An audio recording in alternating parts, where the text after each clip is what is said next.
Memory card না পাওয়া, memory card format চাওয়া, মেমোরি কার্ড পায়ে ছেড়ে দেওয়া, পাচ্ছে না, বিভিন্ন সমস্যা। এইটার কাজ একটাতে হবে। আসসালামু আলাইকুম, এই কাজটি দেখতে থাকুন। আমার হাতে দেখতে পাচ্ছেন আইটেল আইটি 21 মডেলের ফোনটি এখন বর্তমানে খুলে নিচ্ছি। মেমোরি কার্ডটার এই যে স্লোটটা দেখতে পাচ্ছেন, এই স্লোটটাই চেঞ্জ করে দেব। এই স্লোটে মেমোরি কার্ড পায় না, বিভিন্ন রকমের ঝামেলা দেখাচ্ছে। আবার একবার দেখাচ্ছে ফরম্যাট করতে হবে, বিভিন্ন সমস্যা দেখাচ্ছে, যে সমস্যার কোনো শেষ নাই। এইরকম বিষয়গুলা অনেকেই এই ঝামেলায় পড়েন। তো দেখেন, শুধুমাত্র চেঞ্জ করে দিয়েই এই 2-3টা কাজ একদম সলভ হয়ে যাবে। এই ভিডিওটি কন্টিনিউ করুন।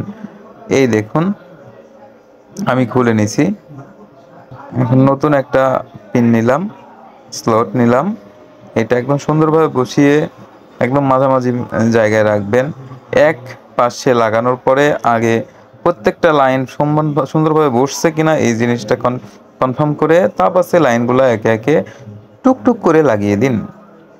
এভাবে লাগানোর পরে এই যে সব লাগানো হয়ে গেছে, সাইডে সম্পূর্ণ দেখবেন। আর একটার সাথে আরেকটা যাতে জুড়ে না যায় সেটাও দেখবেন, কিন্তু রাং আবার কমতি রাখা যাবে না। এখানে লুজ পাওয়ারও একটা ব্যাপার থাকে, কম রাং হওয়া যাবে না। মেমোরি কার্ডের ঘাটে কম রাং দেওয়া ঠিক হবে না, বেশি করে দিতে হবে যাতে লাইনগুলো কনফার্ম পায়। আবার দেখবেন একটার সাথে একটা যাতে জুড়ে না যায়। আমার লাগানো শেষ, এখন আমি চেক করে দেখতেছি। এই দেখেন, চালু করছি, মেমোরিতে যাব, ফরম্যাট চাচ্ছে না। কত সুন্দর, এই যে গান চালু হয়ে গেল, চলতেছে। এভাবেই দেখে শুনে কাজ করবেন, কাজ হবে ইনশাল্লাহ।